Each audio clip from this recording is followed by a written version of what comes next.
Hi, everyone. I am Kim Shapira, and I'm here to speak to you as Trimley's coach. Today, we are talking about building a balanced meal and having the right nutrients in the right portions, and learning how to create satisfying meals that support all of your weight goals. Okay, so please feel free to drop any questions in the chat. Let me just open the chat.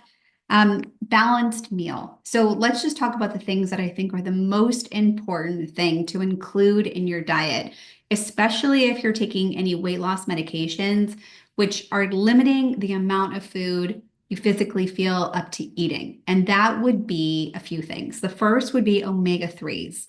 I'm always going to recommend omega 3s because this is really like an essential nutrient for your brain, your gut, and your heart.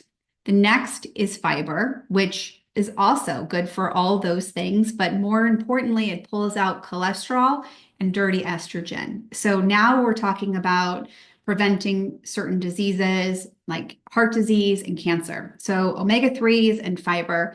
The next one would be fermented food. And this one just helps diversify your microbiome system, which is essential as a defense against just overall free radicals. Free radicals are things like germs or smoke, allergens, things that would pollute your body. So we want to build up our defenses to prevent any of these things. So omega 3s, fiber, and fermented food. The next thing that needs to be included would be whole grains. Whole grains give you vitamins like all the B's and again, fiber. So really important to help you break down a lot of the foods you're eating and again, fuel up and help feed your microbiome system. The next thing would be a variety of fruits and vegetables. So these now give you what's called antioxidants. Antioxidants are A, C, D, E, and K, and they actually help really prevent free radicals from digging into your cells and creating or wreaking any havoc. So very, very important. So how do we do that? Now, we want to include all those foods all those nutrients every single day. And they come from fish, they come from hemp seed, chia seed, and flaxseed. They come from, again, whole grains. When you're looking at a starch or grain or bread, you might see something that says whole wheat. That is not a whole grain. So we want to include all of our starch sources to be a whole grain. As you know, I always talk about eating when you're hungry. And as you're losing weight, your body fat should be decreasing. This is important to pay attention to.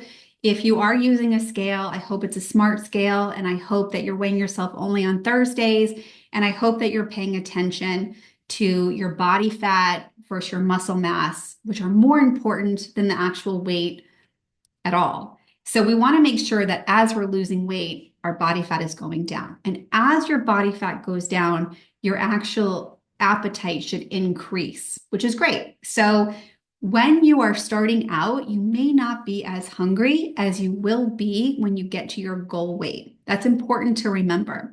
So your portion needs to be dependent on your appetite because our appetite is kind of like our fuel tank. It's telling us how much we need and when we need it.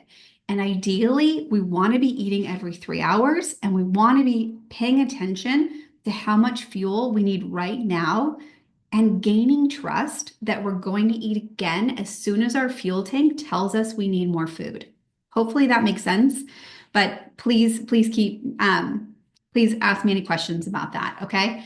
So as we're losing weight and our body fat is going down and our muscle mass is going up because we're moving our bodies, our appetite will change. We need to be flexible with that change. And if you are on weight loss medications, I'm going to take a guess that you don't have a lot of trust in your portion and that you can lose weight and eat. And it's very important to remember that you are to be consistent in eating every 3 hours. This helps increase the the rate at which you lose weight. It also helps balance your blood sugars, which is really, really important for long-term maintenance and health.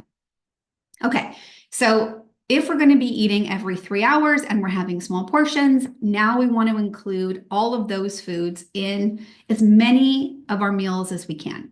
A simple thing to do would be to stock your refrigerator and pantry full of the foods that you want to eat. Because I always find personally that if I don't have the foods that I want to eat and I'm hungry, it's too late and I'm already just going to be kind of snacky or eating foods that I wouldn't have normally chosen. And I think that's where we get in trouble. So if you plan ahead and you make a shopping list and you kind of just stick to it, and maybe you even do some food prep, then you're going to be, thriving because some sort of plan is important. A lot of people don't think about this ahead of time, but you're going to need to eat.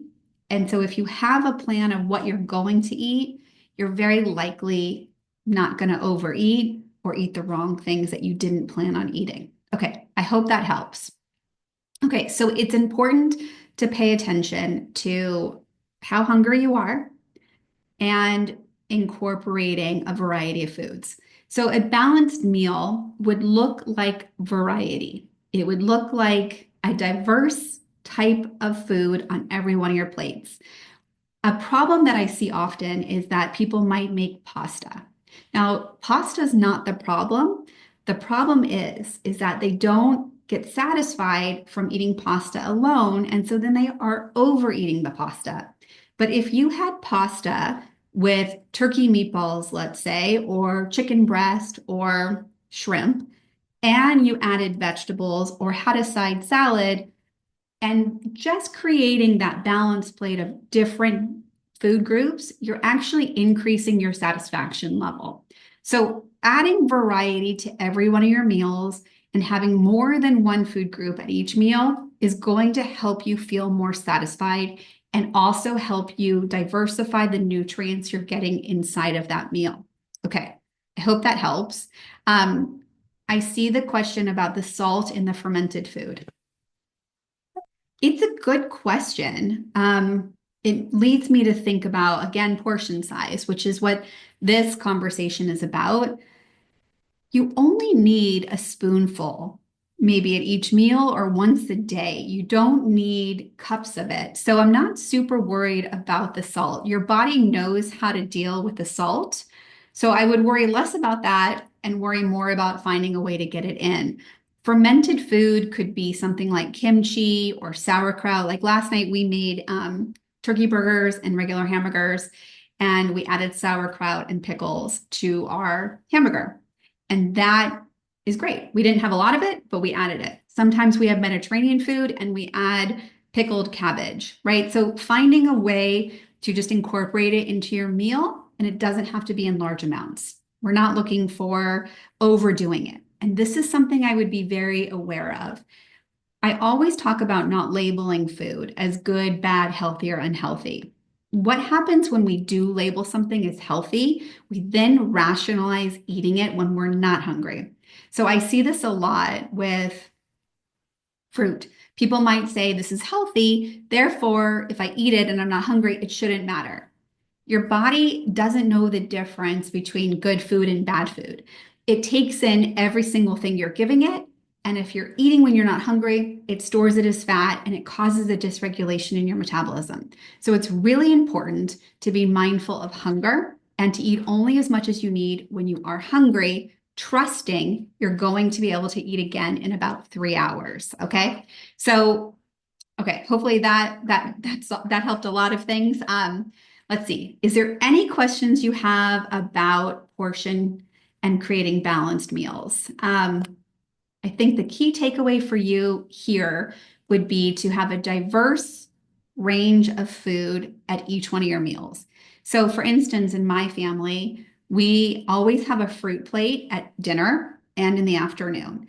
And for instance, last night I put grapes, mango, pineapple, blackberries, and blueberries, and strawberries. And we can pick at it. We can eat it throughout our dinner. Sometimes we don't finish it and I just save it or throw it out, unfortunately. So we have a fruit plate and we also have a vegetable plate.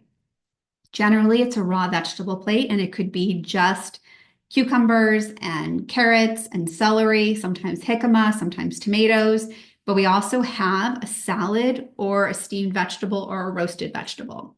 So I'm offering a variety of fruits and vegetables at each one of our meals because I want my family to be satisfied with their entire meal. If I just served a hamburger, they may not be as satisfied, if that makes sense. And then from there, we start with half, we eat it slowly, we pay attention, and we're mindful of how much we need, trusting we're going to eat again in a couple hours. Okay, I hope that was helpful. If you have any questions, you know where to find me. And that's all for now. So I hope you guys have a great day.